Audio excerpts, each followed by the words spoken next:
అందరికీ నమస్కారం అండి. ఈరోజు మనం తేజరా గారు రచించిన ఆర్థిక సూత్రం అనే ఓ చక్కటి కథను విందాం. ఇక కథలోకి వెళ్దాం. మా వారి ఆర్థిక విధానం ఇప్పటికీ అర్థం కాదు.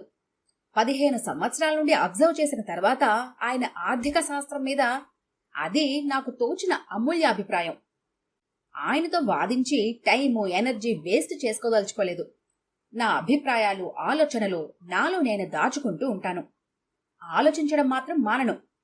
అందుకే ఆయనతో ప్రయాణం అంటే ఒక విధంగా ఆసక్తిగాను మరో విధంగా తమాషాగాను ఉంటాయి.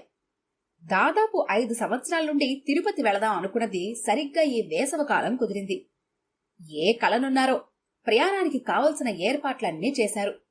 నర్సాపూర్ టు సికింద్రాబాద్ ఎక్స్ప్రెస్ లో పాలకొల్లులో రిజర్వేషన్ దొరికింది.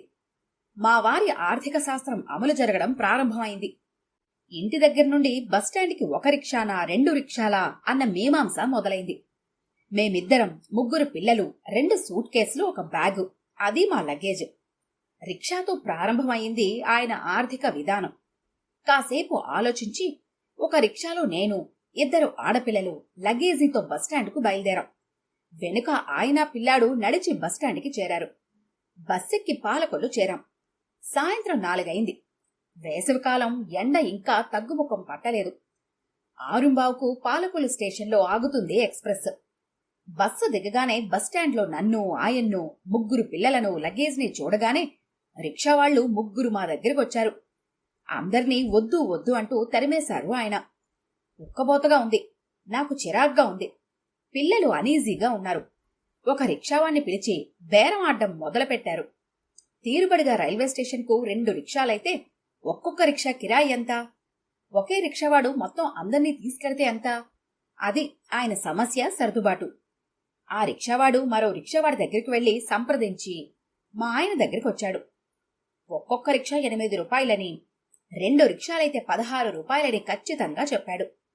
సుదీర్ఘ చర్చల అనంతరం 1 రిక్షా అయితే 12 రూపాయలని ఒకడు ధైర్యంగా ముందుకొచ్చాడు. నేనేమీ మాట్లాడటం లేదు. ఆయన నన్ను ఏమీ అడగటం లేదు.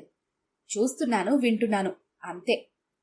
రేట్లు తగ్గిస్తే యూనియన్ వాళ్ళు ఒప్పుకోరని, కాబట్టి వాళ్ళు చెప్పిన కిరాయికే ఒప్పుకొని తీరాలని, హక్కులు బాధ్యతలంటూ ఆయన్ను నిలదీసి ఒక్కొక్క రిక్షాకు 7 రూపాయలైతే వస్తామని ఒప్పందానికి వచ్చారు. కాని మా వారు ఒప్పుకోలేదు. రిక్షా వాళ్లందరూ వేరే కిరాయి చూసుకోవడానికి వెళ్లిపోయారు.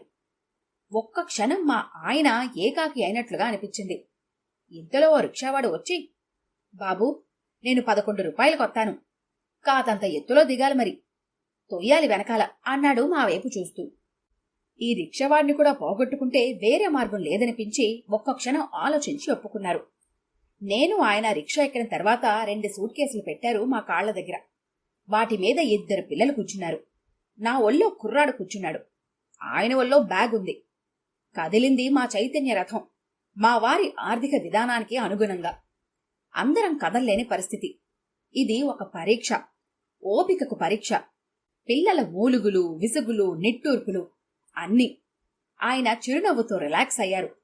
రిక్షావాడు చాలా బలవంతంగా తొక్కుతున్నాడు. తొక్కి తొక్కి బ్రిడ్జ్ దగ్గరకు రావటంతో దిగి హ్యాండిల్ బార్ పట్టుకుని లాగటం మొదలుపెట్టాడు. లాగలేకపోతున్నాడు. చివరకు వాడి అవస్థ చూసి ఆయన దిగారు. రిక్షావాడు కొద్దిగా లాగగలిగాడు. నా ఒళ్ళో మా వాడు కూడా దిగాడు. మరింత సులువుగా రిక్షావాడు లాగగలిగాడు. నాకు మాత్రం ఈ అవస్థ చూసి ఇక తిరుపతి ప్రయాణమంతా ఇలానే ఉంటుందా అన్న నిరాశ వచ్చింది. ప్రయాణానికి, సుఖానికి, డబ్బుకి లింకు పెట్టి ఈ మాదిరి టూర్లు అవసరమా అనిపించింది.